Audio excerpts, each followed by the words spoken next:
We've been looking at the subject of prayer for a few weeks now, and each week we are taking one part of the Lord's Prayer. The Lord's Prayer is the most common prayer in the world. I think everybody knows that. So the Lord's Prayer is so packed that every single phrase and actually talking about another kind of prayer, another way of praying. What we are being doing each week is going to some part of the Bible that give us an example of that kind of prayer to help us know how to use each part of the Lord's Prayer. So give us to this day or daily bread. That's where we have needs. How do we petition for needs? Forgive us our debts. There you have guilty and shame, you have regrets, and how you overcome those. How do you get through those? Today we are looking at lead us not into temptation. If you notice right there and on the screen, lead us not into temptation, but deliver us from evil. God is talking about the times in our lives in which we really feel like life is just like a battle. Temptation is a situation that brings out something in us that is bad. It brings out our flaws. There are times in which we feel like there are parts of us on life we are not happy with, and we feel tempted. There are two sides to it. Lead us not into temptation means help me with the evil inside of me. Deliver us from evil means when I'm assaulted from outside, help me with that. What I want to share with you this morning, today, is an example of this kind of prayer. How do we pray when we are in the battle? How do we pray when we feel like there are bad things inside of us, bad things outside of us, and we are just spiraling down, and we are confused, and we don't know what to do? Then the prayer I'm going to take today is Psalms 73. It is really common. It's a considerable more common situation. Let me show you what the problem is. Notice he says in verse 13, surely in vain I have kept my heart pure, and I have washed my hand in innocence. All day long I have been afflicted, and every morning bring new punishment. Does one have of what wrong with his life? What he's saying, I've been trying to live a good life. I keep my hands pure, and I keep my heart pure. It's a way of saying I am living a good life. I am devoted to God. I am loving my neighbor as myself. I am helping the poor. I am telling the truth. I am living good life, but everything is going wrong. He doesn't say that. He doesn't say what it is. He just say, all day long I have been afflicted, and every morning bring new punishment. Bad things happen. Bad things are happening to him. Really bad things. He's living a good life as he can, and everything's going wrong. Notice the verse 1 is really ironic. If you go to the verse 1, he says, surely God is good to Israel. to those who are pure in heart. Then he say in verse 13, I've been in pure heart, but everything is going wrong. Why is God letting this happen to me? If I'm doing the good thing, what is happening to me bad things? If I'm trying to live for the God, what I'm suffering? Why I'm suffering? That's only one half of his problem. Because the other half of this in the verse 3, when he say, I saw the prosperity of the wicked. The one part we didn't read in verses 4 to 12, in which he is looking at the people around him, and this is what he sees. He say their bodies are slick, pride and violence is their neglect. They are not stricken like the rest of the humankind.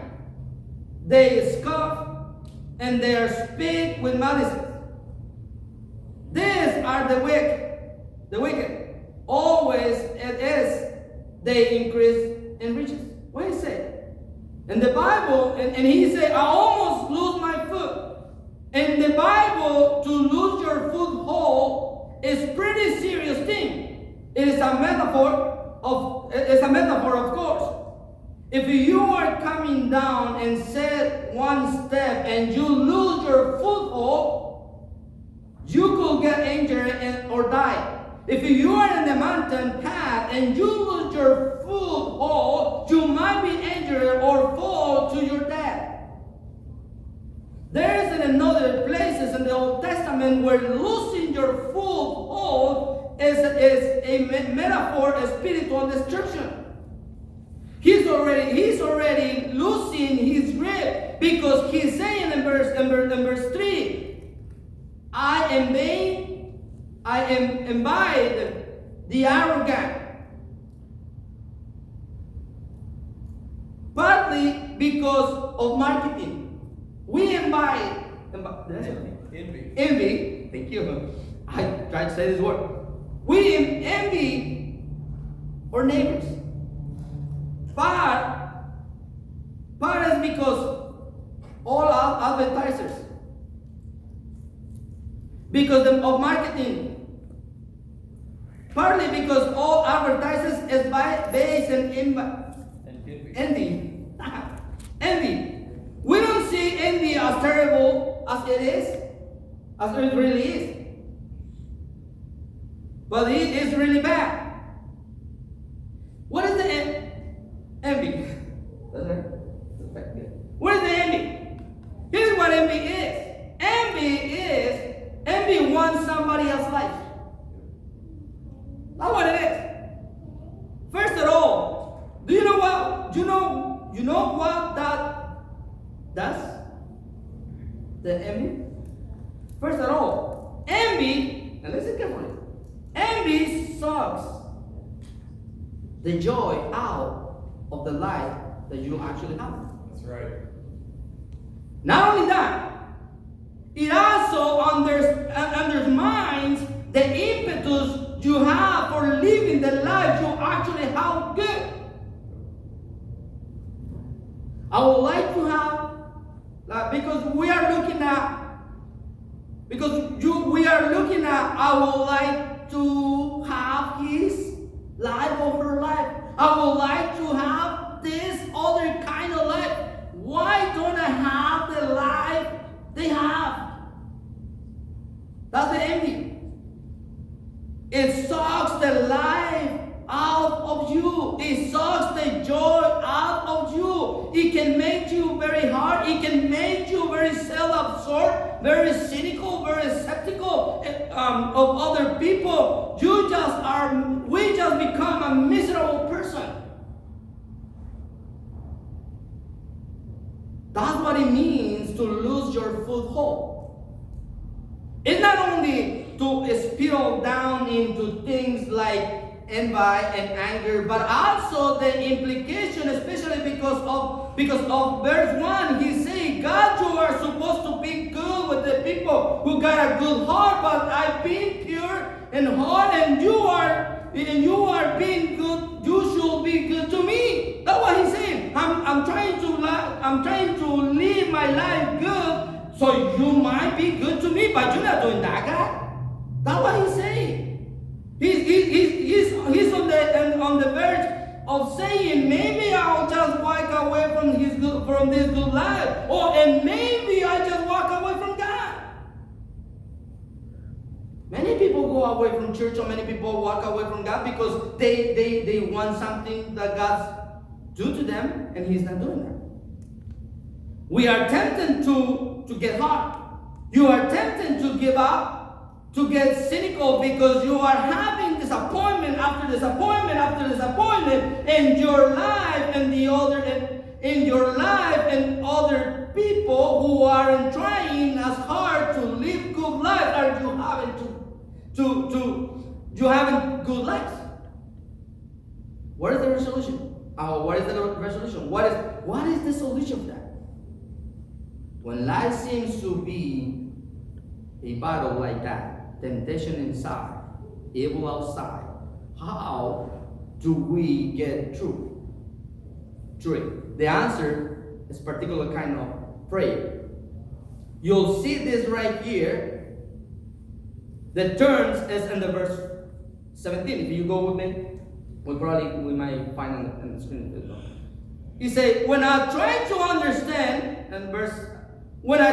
understand all those in trouble me deeply until I enter the sanctuary of God when I understood.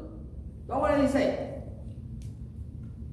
Did you notice something before verse 17? God is always spoken of in the third person, God.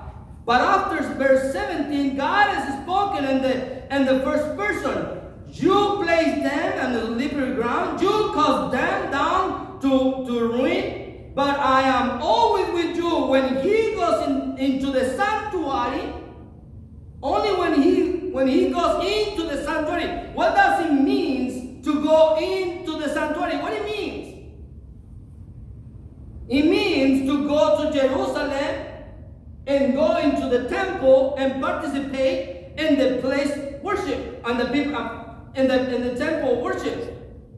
See, we are not talking here just about what are you thinking. A sanctuary might be probably you can walk around in the big cities or the famous cities, and you might see it in the temples and all those big buildings, and you can sit down in a pew, and you can watch some lights coming through the standing glasses windows, like traditional temples or traditional churches. You have a little time of quiet, and then you pray God. Many people think this is getting to the sanctuary.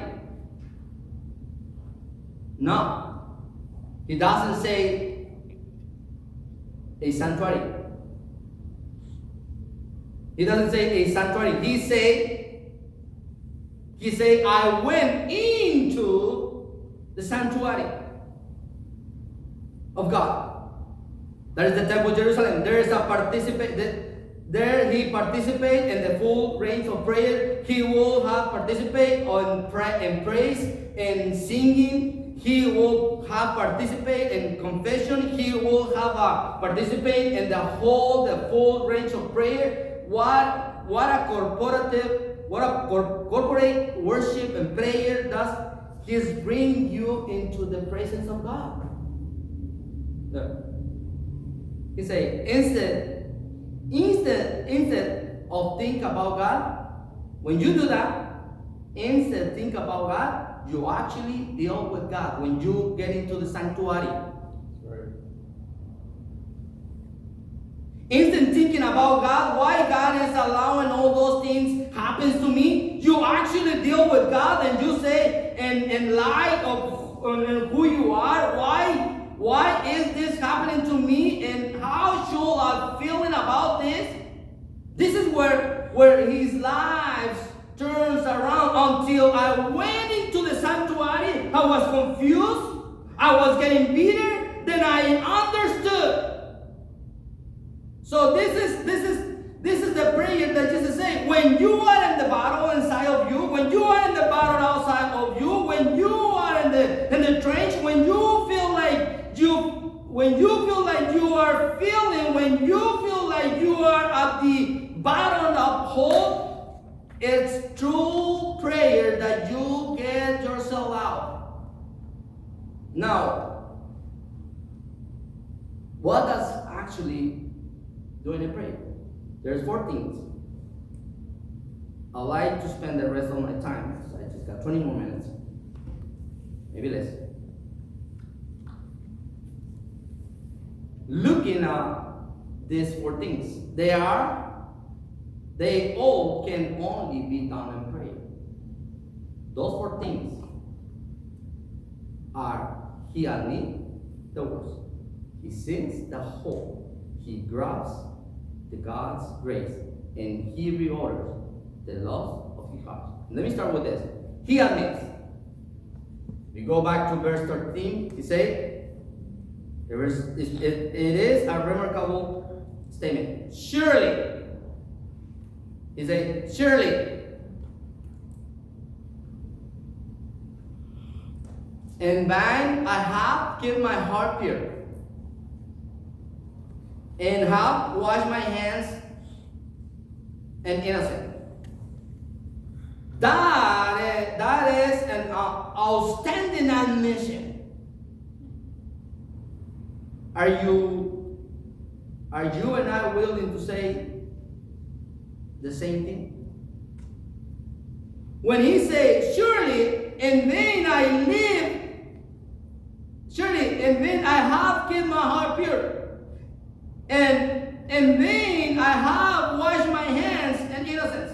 Here's what he's saying. When you say, I didn't something in vain.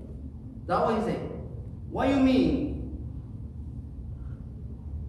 What is your motive and your purpose has been toward it?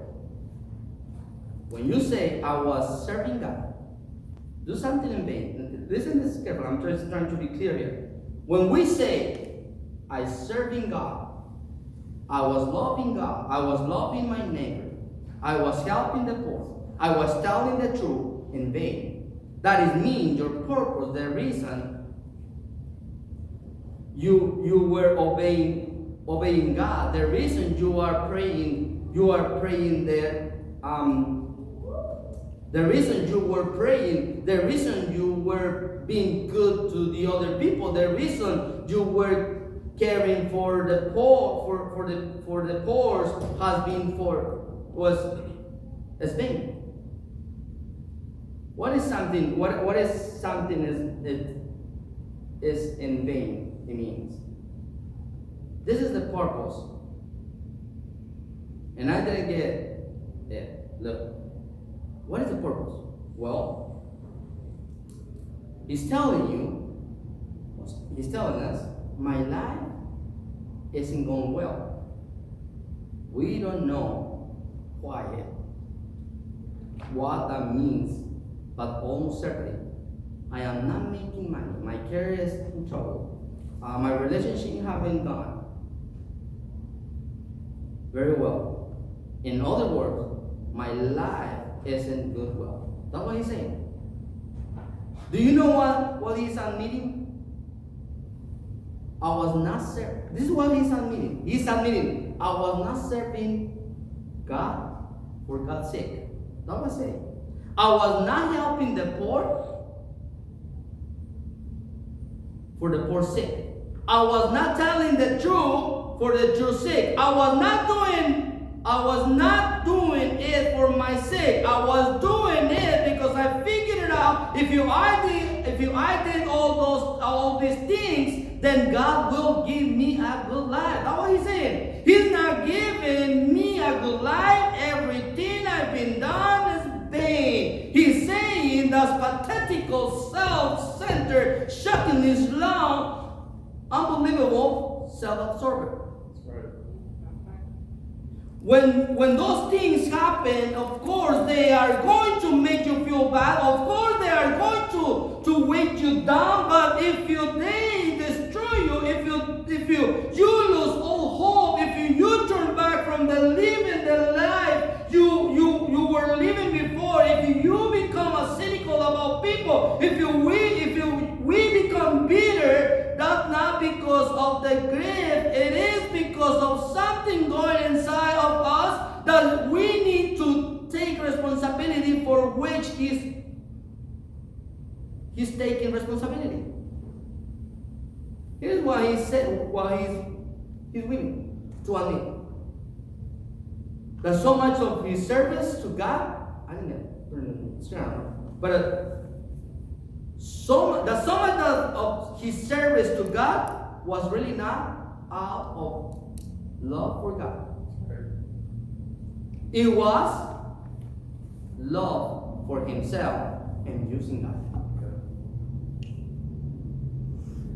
This is really, that's amazing. So he admit. Let me ask you. And I'm asked myself the whole morning today. What I'm preaching every Sunday. Why I do that? What I'm trying to serve God. Why is the reason why we wake up early, came here, and we sacrifice? Why? I was dealing with myself, like, why? We need to admit sometimes why we are doing the things that we do. Many people do things because they want to get something good back. But when he entered to the sanctuary, he understood. He's been living for his ego. And when we live for our ego, we become a Peter. So he admits. And then what happened? The second is, he seen the whole. And it's very clear. In fact, we have several verses. In some ways, there's some more copies on this than on any other steps. He said, till I entered the sanctuary of God, they understood their final destiny. He's talking about the arrogant. He's talking about the wicked. The people who live these bad lives, but are having great lives. Sometimes you feel like, why these people get better job than me? Why these people got better care than me? Why they go well? Why their life looks like it's better than me? And he say, is it clear here? Then he say, then in the sanctuary and the worship of the people of God, I understood their final destiny. You place them on slippery ground. You cast them down ruin. How suddenly they are destroyed. They are like a dream when one awake, jump down. If we go to the verse 24. But the reward, you will take me into the glory. That's what he see clear. You take me into the glory. When he say, I saw their destiny, and he say, I saw my destiny. What he's doing, he's getting the big picture. He say, okay, they're living a good life right now, but I have a better life in the future. And let me say this. Prayer always helps you to see the big picture, and you stop getting lost in the weeds. If you will look carefully, here's what he's noticing. He said, you put them on slippery places. They are certainly whipping away, but you are going to maim me. You are going to take me into the glory. Here's what he's saying. This is actually hard, and yet it's wonderful. Everything in this life is going to be taken away from every single person. All the wealth, all the love, every good thing will be taken away from people who don't see God. But he does something else. He grasps the God's grace. First, he recognized, and he see clear. He see his future. He see the future of the people who don't see God.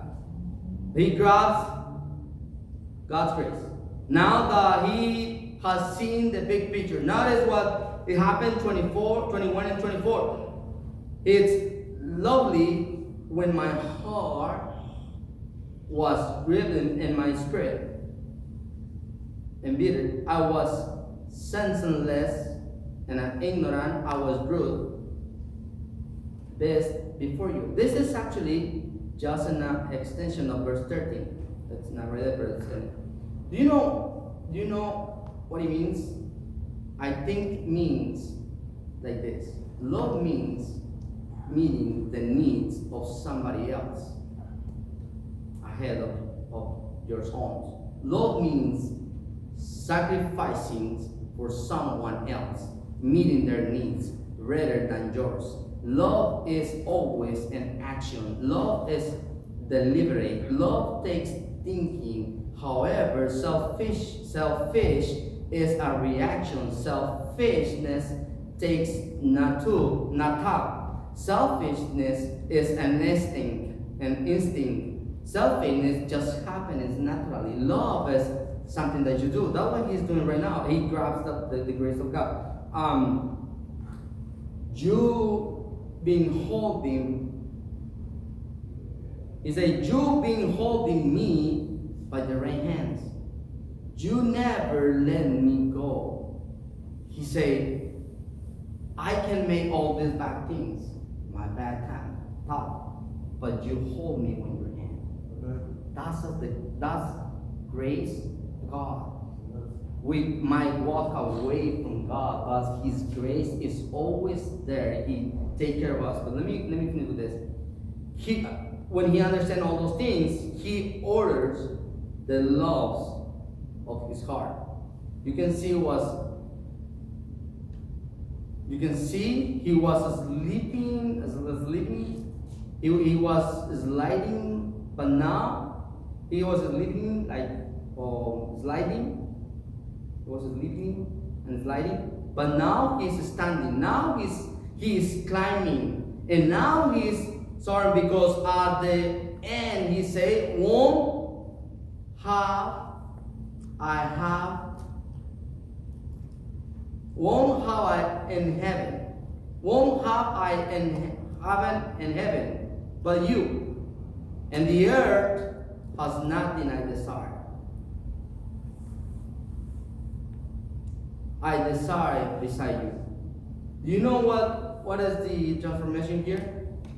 Let me tell you. The transformation is in verse 30. In vain I have lived a good life, because I'm not getting the good things.